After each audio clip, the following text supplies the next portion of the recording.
Olá, amigos do Saldo Extra, sejam todos vocês muito bem-vindos a mais uma edição deste programa que foi preparado com muito carinho para que você seja uma pessoa feliz também com as suas finanças pessoais. Eu estou falando sempre aqui de ter a vida organizada, de ter a vida em dia, de como se livrar das dívidas e às vezes o nosso conselho ele não é assim tão confortável quanto poderia ser. Quando nós falamos da importância de cortar gastos, da importância de mudar o padrão de vida para que você viva com estabilidade, para que você viva com dignidade, se livre das dívidas, aproveite o seu salário sem depender de empréstimos, não ter que pagar juros. E é necessário, muitas vezes, nós cortarmos gastos, nós cortarmos o nosso consumo. E aí vem a pergunta, eu preciso fazer isto. Mas como fazer de forma apropriada?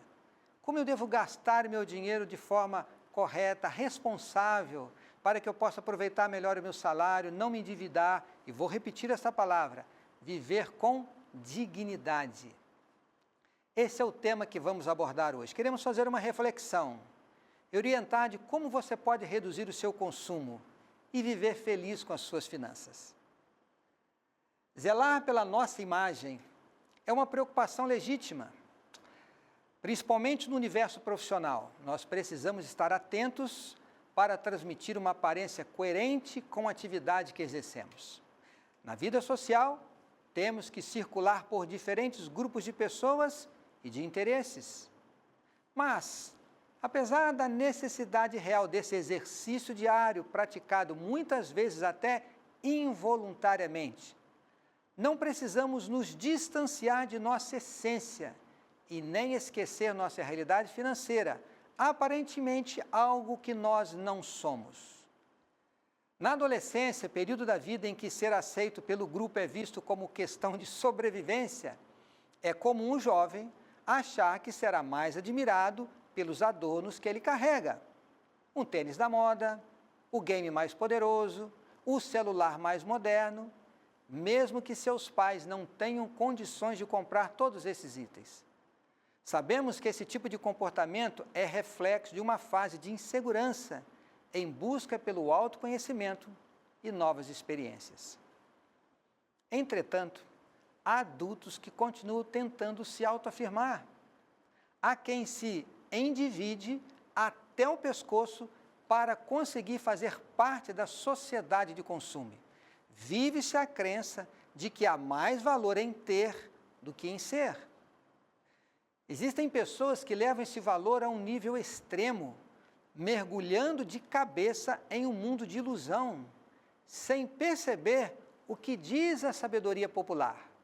E ela diz assim, status é algo de que você não precisa. Compra com o dinheiro que não tem, para impressionar pessoas que não conhece. Muitas mulheres gastam boa parte de seus rendimentos em lojas de roupas, sapatos, acessórios, cosméticos, no salão, na academia, em clínicas de tratamento estético. As justificativas variam, mas boa parte delas apostam na aparência como atrativo para um bom marido e até para um bom emprego. Mas não são só as mulheres que deslumbram com o mundo das aparências e do consumo por impulso. Possivelmente você conhece alguém que prefere morar em uma casa de alto padrão, porém alugada, com um carro de luxo na garagem, mas financiado em diversas prestações, só para construir uma imagem que considera perfeita.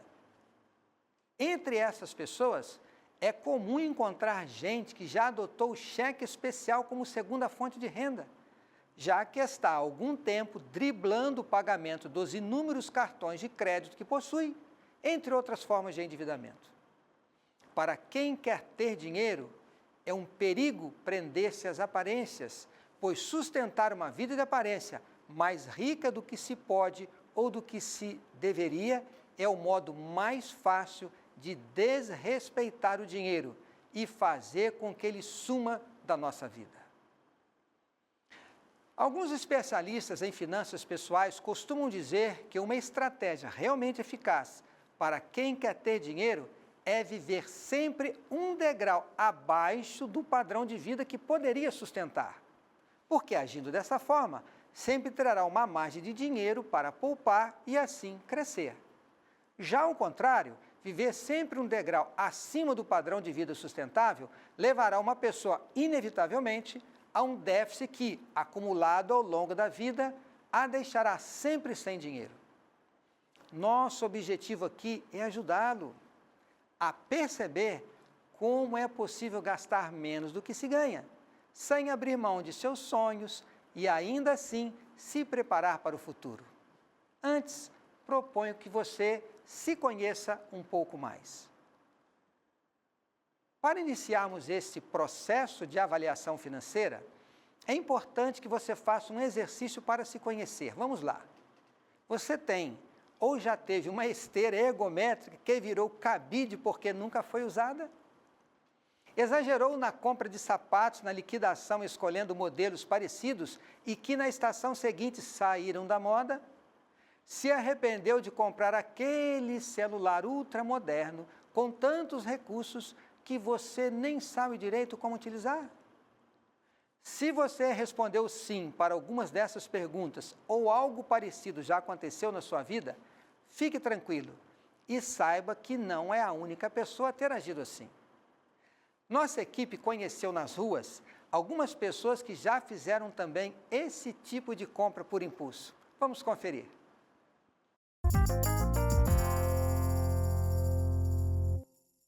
Você costuma planejar suas compras? Como que você faz quando está precisando de alguma coisa?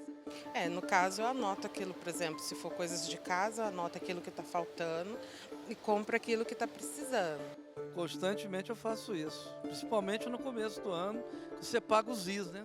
Eu tenho uma planilha, aí eu vejo, por exemplo, eu tenho que comprar uma calça. Aí vou na loja, compro, geralmente já tenho os lugares certos para comprar. Listinha do que é necessário, sabe? E para evitar mal de Alzheimer, a gente vai ao mercado e verifica se compra tudo que estava na mente e nem olha a lista. Bom, eu vejo o que eu gasto, o que eu ganho e em cima do que eu ganho eu vou planejar as coisas que eu quero adquirir para minha vida. Primeiro eu vou ver assim, se eu estou precisando mesmo, porque mesmo não, às vezes eu tinha sapato que eu não sabia que tinha, né, fica fechadinho na caixa, tudo. Eu economizo vou deixar de comprar essa calça, mas eu compro o sapato. Quando você vai fazer alguma compra, qual que é o critério que você usa? Você falou que tem essa lista, mas você também pensa assim, eu vou comprar isso a curto, médio e longo prazo, como que você planeja? Se for uma coisa, por exemplo, mais cara, como que funciona? Bom, primeiro eu olho se eu vou usar realmente, depois eu olho se isso vai produzir lixo para o mundo, se eu vou só descartar depois. Também analiso a qualidade do produto, se ele vai durar muito tempo, para não ser algo descartável mesmo, algo que só seja desperdício de dinheiro. O critério que eu uso é preço e necessidade. Se aquilo é necessário, em primeiro lugar. E depois eu vejo o preço, faço cotação, procuro, pesquiso. Assim, o critério que eu uso, eu vejo várias lojas, pesquiso bastante, né? E vejo se eu preciso mesmo da coisa.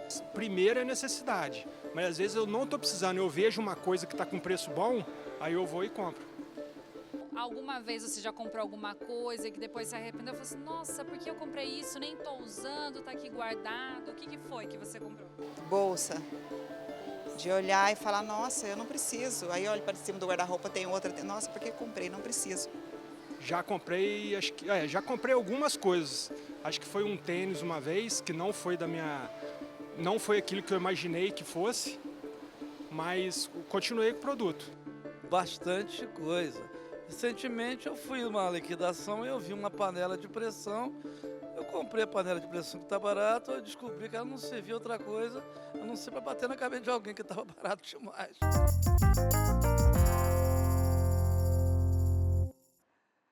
É isso aí, nós vimos aqui em alguns desses exemplos, na reportagem, alguns exemplos que eu diria assim, são típicos de compras por impulso. Muito provavelmente motivadas por um desejo de satisfação imediato e, quem sabe, de duração momentânea. E aí está um grande perigo.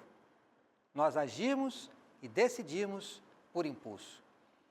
Logo, a febre que gerou o desejo incontrolável de ter a qualquer custo passa, e o que era imprescindível vai parar em um canto lá no armário ou algum canto da casa. Esses são exemplos clássicos do que chamamos dívidas sem valor. Aquelas que resultam quase sempre de compras por impulso, de coisas que não agregam nenhum valor às nossas vidas. O ato de consumir não é a questão, mas o consumismo, sim. Este pode ser um problema, e claro, um problema gravíssimo. Ele se instala quando a decisão de consumir passa a funcionar no piloto automático, sem a intervenção do pensamento lógico e da reflexão necessária. É quando a pessoa substitui o pensamento racional pelo pensamento irracional. Por isso é importante que você se pergunte qual é o verdadeiro valor que as coisas que deseja comprar têm para a sua vida. Sei que estabelecer o que tem ou não valor pode ser uma tarefa não muito fácil, uma vez que isto é algo muito subjetivo e que pode variar de pessoa para pessoa. Dívidas de valor são aquelas aquisições que ajudam a ampliar seu patrimônio material, como imóvel, ou aquelas que ampliam seu repertório cultural e profissional, como um curso de pós-graduação, que além de elevar o seu nível de conhecimento, pode levar a um aumento de sua renda. Já as dívidas sem valor são aquelas que não oferecem contrapartida relevante. Você já parou para pensar que talvez a prestação da sua casa ou carro ou a mensalidade da escola do seu filho, que são dívidas de valor, estejam atrasadas porque você tem queimado seus recursos em dívidas sem valor?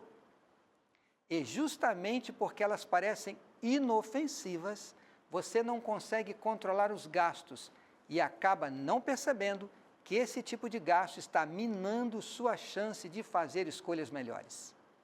Pense bem, você não merece torrar tudo o que ganha em pequenas coisas e depois viver na corda bamba dos parcelamentos, dos empréstimos bancários, dos cheques especiais e das faturas do cartão de crédito. Por isso, sugerimos que você faça uma análise das dívidas que já adquiriu e reflita sobre as verdadeiras razões que motivam seu desejo de consumir.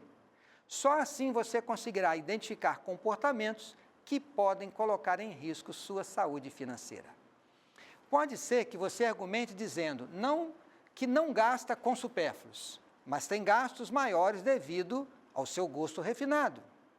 Aposto como você não pensa duas vezes diante da possibilidade de ter um carro novo, mais potente, mais luxuoso, nem que para isso tenha de investir todo o seu 13º, as suas férias, o tão esperado aumento de salário, ou até mesmo fazer um financiamento a perder de vista. E aí eu pergunto, não é uma contradição financiar um carro de luxo? Esse tipo de bem pressupõe que você tenha condições para ter e manter este luxo? Se você não tem dinheiro para comprar um automóvel sofisticado, sem que para isso tenha que se endividar por 5 anos, talvez seja o caso de manter o carro no padrão atual, poupar e só mais tarde, quando realmente tiver meios concretos para isso, dar este novo passo. Pode ser que, ainda assim, você use outro argumento comum entre os que consomem impensadamente. Eu me mato de trabalhar o dia inteiro, a semana inteira, o ano inteiro. É mais do que justo que eu permita alguns mimos. E se eu morrer daqui a pouco? Meu dinheiro vai ficar e eu não levarei nada do que eu gastei, do que eu comprei comigo. Tenho que aproveitar. Terei ao menos curtido os prazeres pequenos ou alguns prazeres da vida. Não quero ser estraga-prazeres para você, meu amigo e minha amiga. Mas você já parou para pensar que você pode viver até 100 anos de idade? Imagine, você à beira dos 70 anos, prestes a apagar todas as velinhas e dizendo a todos, cheguei até aqui, e agora? Não aguento mais trabalhar como antes. O que farei para me sustentar até os 100 anos de idade? Como vou manter meu padrão de vida se meu corpo e minha disposição não são os mesmos? Por que eu não me preparei para o futuro? Ah, porque achei que iria morrer logo. E quem diria, ultrapassei a casa dos 70. E agora? Nem precisamos ir tão longe. E se a partir de hoje você não recebesse mais o seu ganho mensal? Por quanto tempo conseguiria manter seu atual padrão de vida? O interesse da educação financeira é que ela não se limita a uma visão puramente matemática. É um conhecimento que leva a pessoa a um processo de conscientização e que resulta em uma mudança de atitude. Você pode usufruir o presente com mais tranquilidade se criar uma reserva estratégica para uma eventual emergência.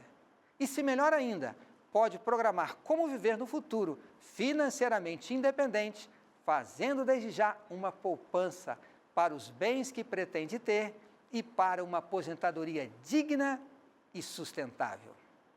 Imagine que a sua cabeça está, quem sabe agora, borbulhando. Você mal parou para entender o que está fazendo com o seu dinheiro no presente e eu aqui já estou falando do futuro. Mas antes, quero convidá-la a fazer uma pausa, dar um passo para trás. Na corrida pela redução de custos, é importante considerar também que as despesas de pequeno porte, aquelas que passam despercebidas, são, na verdade, bem concretas e podem estar pesando no seu bolso.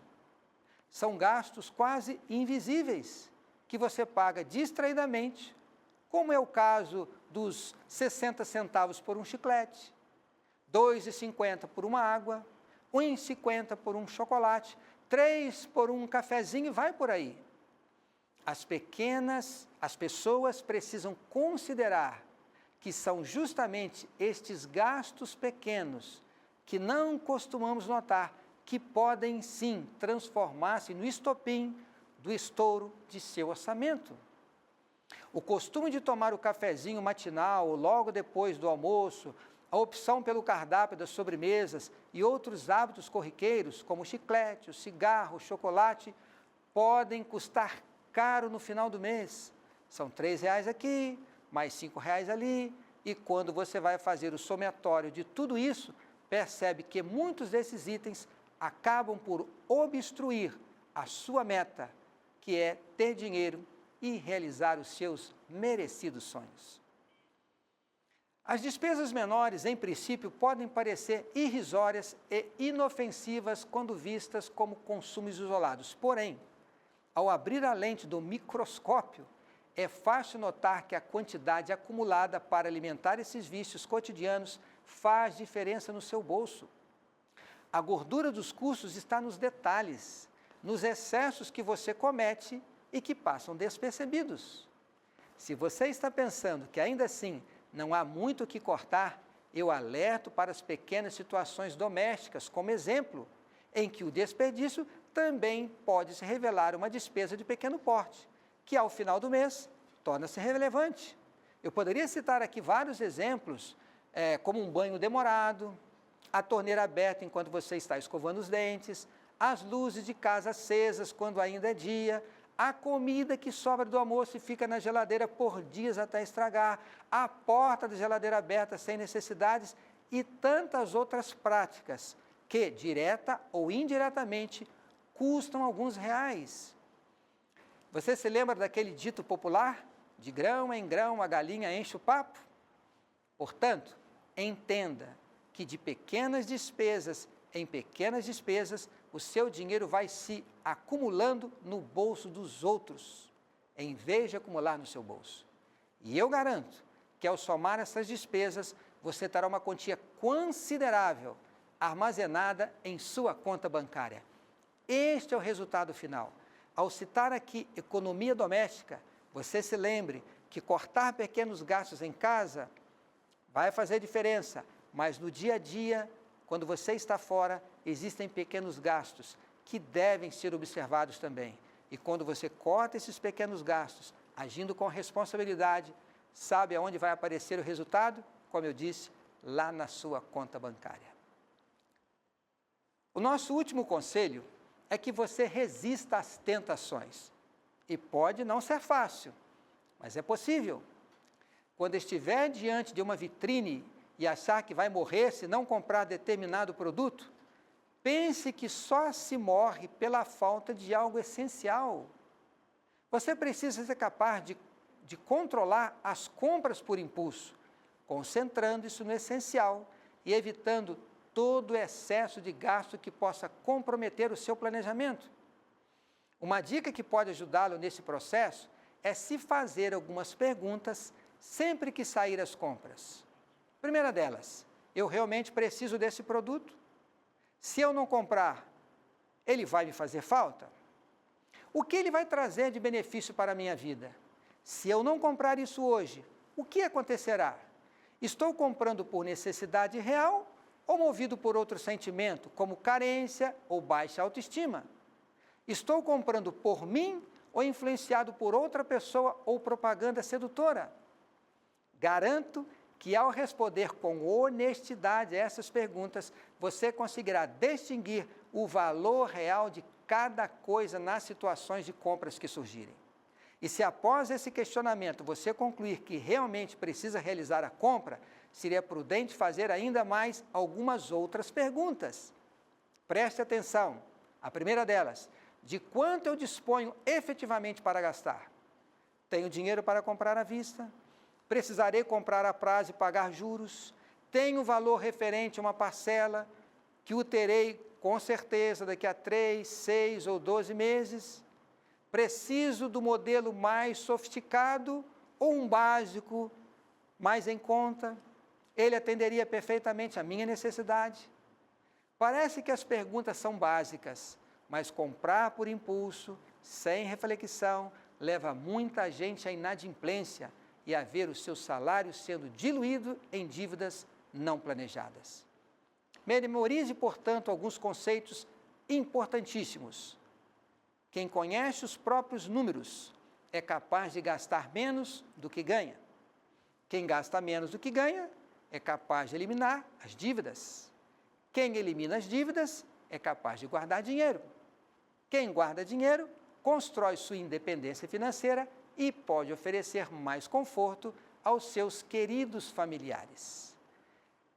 Note que, antes de uma decisão de consumo, a palavra de ordem é: pense, reflita, controle os seus impulsos. E talvez você diga assim: mas Antônio, eu tento fazer isso, mas chega na hora e eu não consigo. Então eu vou dar um outro conselho importante para você. Corte as possibilidades de gastos. Quer um exemplo? Você vai no shopping passear com a sua família. Você não tem planos de gastar nada. Você quer, quem sabe, levar os filhos, você quer tomar um sorvete, você quer caminhar um pouco, está chovendo e pode ser um passeio interessante. Mas como você não quer gastar, deixe o cartão de crédito em casa, deixe o cartão de débito em casa, não leve talão de cheques, leve apenas o dinheiro do lanche, do almoço, do sorvete, do estacionamento. Quando você chegar lá, tem uma promoção, veio o impulso, mas você não tem como pagar, você não vai gastar. Portanto, você deve refletir, pensar, criar obstáculos para que você não gaste aquilo que você não tem. Portanto, reflita bem, pense. Agora existe uma outra reflexão que tem a ver com tudo aquilo que nós falamos aqui. Nós devemos viver com dignidade, devemos cuidar da nossa aparência física, porque somos cristãos e queremos dar um bom testemunho, pagar as nossas contas em dia. Viver com dignidade é viver em conformidade ao plano que Deus tem para a nossa vida. E Deus quer também a nossa prosperidade. Mas, infelizmente, vivemos numa sociedade consumista e materialista. E, muitas vezes, uma sociedade de mentiras, onde as pessoas procuram ser ou ter aquilo que elas não poderiam. Você não precisa viver essa experiência. Você pode ser você mesmo, ser feliz e viver com dignidade. E sabe quem pode lhe dar o discernimento correto? Deus. Deus pode lhe dar a sabedoria, Deus pode lhe dar discernimento para que você viva da forma correta. Vivendo com honestidade, com integridade, é uma forma de dar um grande testemunho da pessoa que você é. Não por aquilo que você tem, mas pelos valores que você cultiva em sua vida junto com a sua família. Ao concluir as minhas considerações importantes de hoje, eu quero deixar com vocês uma reflexão da Bíblia. Este livro que é a base de tudo que nós fazemos aqui no Saldo Extra e na Novo Tempo. As palavras que eu encontro no Salmo 40, o verso 4 e o verso 5, que diz assim: Bem-aventurado o homem que põe no Senhor a sua confiança e não pende para os arrogantes, nem para os afeiçoados à mentira. São muitas, Senhor, Deus meu, as maravilhas que tem operado e também os teus desígnios para conosco. Ninguém há que se possa igualar contigo. Eu quisera anunciá-los e deles falar, mas são mais do que se pode contar. Aqui a Bíblia diz que grandes são as maravilhas que o Senhor opera. Grande é o nosso Deus. Mas note que aqui existe uma comparação que nós devemos pensar e refletir. Uma comparação entre aquilo que é Deus, uma comparação entre aquilo que se tornou o homem pecador. No verso 4 fala do homem arrogante e daqueles afeiçoados à mentira. Uma pessoa que tenta viver aquilo que ela não pode, na verdade, ela está vivendo uma mentira. Em algum momento vai sofrer as consequências, que pode ser o endividamento, consequentemente a ansiedade, a depressão, a doença, um casamento que se rompe, um filho que se perde. Nós não precisamos viver assim. E se nós queremos viver felizes, cultivar os verdadeiros valores, sustentar a nossa família com dignidade, a resposta é confiar em Deus, conhecer a sua palavra e viver em conformidade com aquilo que Ele nos ensina. E sabe o que Deus quer fazer conosco? O que diz aqui o verso 5. Muitas são as maravilhas que Deus tem operado. Esse é o desejo de Deus, operar maravilhas em nossa vida. E parte do desejo de Deus para nós é que a gente viva bem com as nossas finanças, que dê um bom testemunho, pagando as nossas contas em dia, não se endividando, sustentando a nossa casa e vivendo felizes, em harmonia com a palavra do Senhor. Fica aqui esta dica. Reflita, faça a sua parte e a bênção de Deus estará ao seu lado. Um grande abraço e até a próxima semana.